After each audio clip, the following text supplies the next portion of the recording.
आज आपल्याला बनवायचे खूप साऱ्या लेयर्स असलेली एकदम खमंग खुसखुशीत खारी। एकदम सोप्या पद्धतीने आणि कमी साहित्यामध्ये आपली ही खारी बनवून तयार होते। चला तर मग रेसिपीला सुरुवात करूया। फक्त 1 कप मैद्यामध्ये आपली खूप सारी खारी तयार होते। मी या ठिकाणी 1 कप मैदा घेतलेला आहे। मैदा छान स्वच्छ असा चाळून घेतलेला आहे। मैद्यामध्ये आपल्याला चवीनुसार मीठ टाकून घ्यायचं आहे।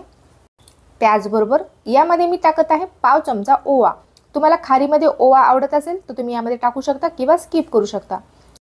आपली खारी छान खुसखुशीत होण्यासाठी यामध्ये आपल्याला 1 चमचा तूप टाकून घ्यायचं आहे।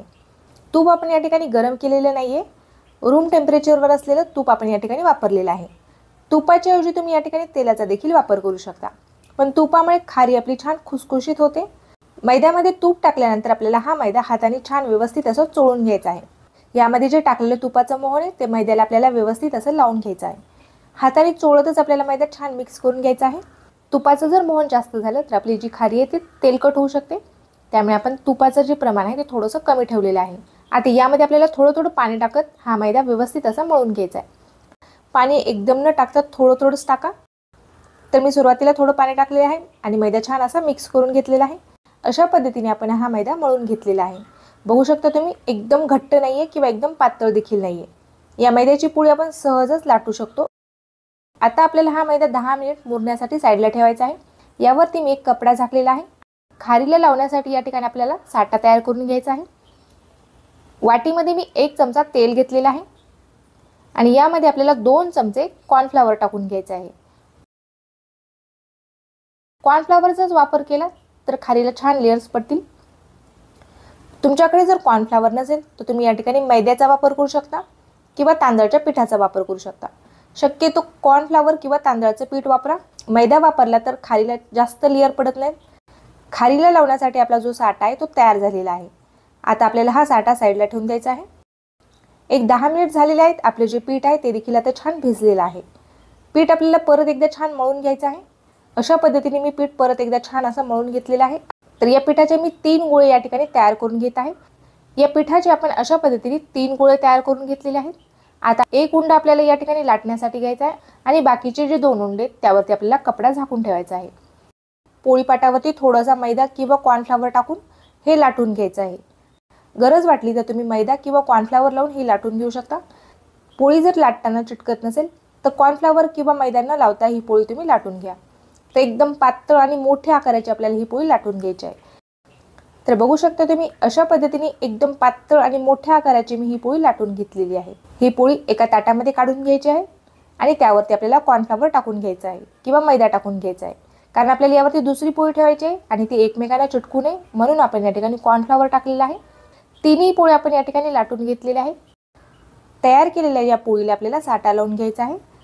तर सर्व बाजूने आपल्याला साठा लावून घ्यायचा आहे। एकदम जास्त न लावता थोडासा साठा लावायचा आहे। व्यवस्थित असा पूर्ण पोळीला आपल्याला पसरून घ्यायचा आहे। पूर्ण पोळीला मी छान साठा लावून घेतलेला आहे। साठ्याचा वापर कमी करायचा आहे, पण पूर्ण पोळीला आपल्याला कव्हर करून घ्यायचं आहे। थोडंसं मी कॉर्नफ्लॉवर टाकून घेत आहे। आता आपल्याला यावरती दुसरी पोळी ठेवून घ्यायची आहे। दुसऱ्या पोळीला देखील आपल्याला साठा लावून घ्यायचा आहे। साठा व्यवस्थित असं पसरून घ्यायचा आहे। त्यानंतर आपल्याला यावरती देखील कॉर्नफ्लॉवर टाकून घ्यायचा आहे। आता तिसरी पोळी यावरती आपल्याला ठेवून घ्यायची आहे आणि तिसऱ्या पोळीला देखील आपल्याला वरच्या भागाला साठा लावून घ्यायचा आहे। साठा व्यवस्थित असा पूर्ण पोळीला लावून घ्यायचा आहे। त्यानंतर यावरती देखील आपल्याला कॉर्नफ्लॉवर टाकून घ्यायचा आहे। या तिन्ही पोळ्याची एक बाजू आपल्याला अशा पद्धतीने दुमडून घ्यायची आहे। दुमडलेल्या भागाला देखील आपण या ठिकाणी साठा लावून घेतलेला आहे। आता पोळीचा जो दुसरा भाग आहे तो आपल्याला या दुमडलेल्या भागावरती ठेवून घ्यायचा आहे। अशा पद्धतीने आपण याची घडी तयार करून घेतलेली आहे। आता आपल्याला याचे जे 2 कोपरे आहेत ते देखील दुमडून घ्यायचे आहेत। याला देखील मी साठा लावून घेतलेला आहे आणि पोळीचा एक भाग आपण फोल्ड करून घेतलेला आहे। त्यानंतर आपण दुसरा भाग देखील फोल्ड करून घेतलेला आहे। रुमालाच्या घडीसारखं आपण याला फोल्ड करून घेतलेला आहे। आता आपल्याला याला लाटून घ्यायचा आहे। हा गोळा जसा आहे तसाच आपल्याला लाटून घ्यायचा आहे। शक्य असेल तर हा गोळा जसा आहे तसंच लाटून घ्या। आता याला आपल्याला जास्त पातळ न लाटता थोडंसं जाडसर लाटून घ्यायचं आहे। अशा पद्धतीने आपण याची जाड पोळी तयार करून घेतलेली आहे। याची जाडी बघू शकता तुम्ही, एवढी जाड मी ही पोळी ठेवलेली आहे। आता आपल्याला याची खारी कट करून घ्यायची आहे। तुम्हाला जशी आवडेल तशी लहान मोठ्या आकारामध्ये तुम्ही ही खारी कट करून घेऊ शकता। पोळीचा जो बंद भाग आहे तो मी या ठिकाणी थोडासा कट करून घेतलेला आहे। बंद असलेला भाग आपण कट करून घेतल्यानंतर आपली जी खारी आहे ती चारही बाजूनी छान व्यवस्थित अशी फुलल्या जाईल। त्यासाठी मी या ठिकाणी जो बंद भाग आहे तो या ठिकाणी थोडासा कट करून घेतलेला आहे। आडव्या 2 आणि उभ्या 2 लाईन टाकून मी या ठिकाणी ही खारी कट करून घेतलेली आहे।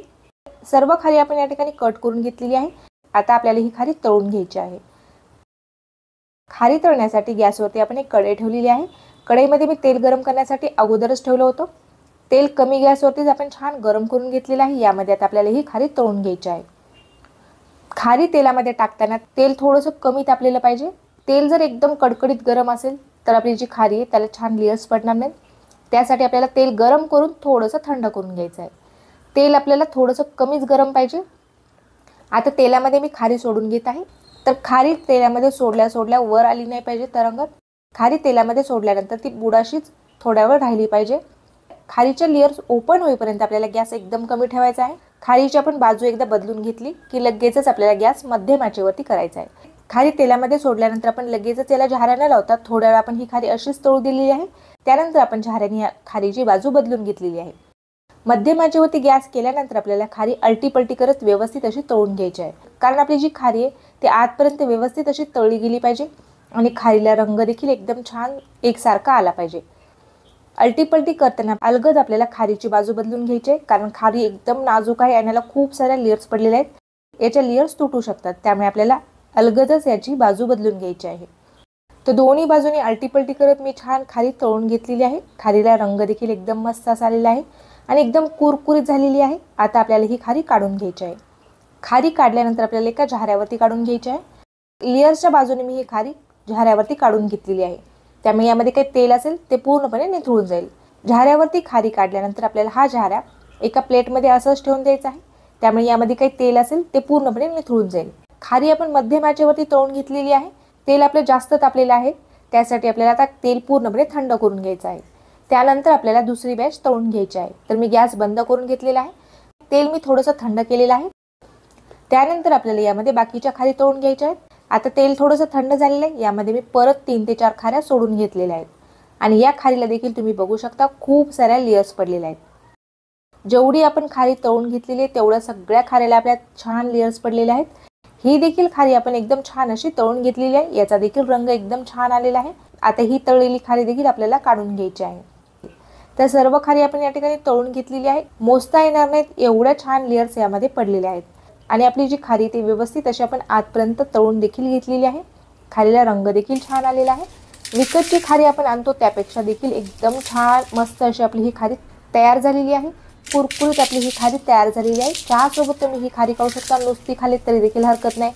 तर तुम्हाला आजची ही रेसिपी कशी वाटली ते मला कमेंट करून नक्कीच कळवा। व्हिडिओ जर आवडला असेल तर व्हिडिओला लाईक करा। अशाच नवनवीन रेसिपी बघण्यासाठी चॅनलला सबस्क्राईब केलं नसेल तर प्लीज चॅनलला सबस्क्राईब करा।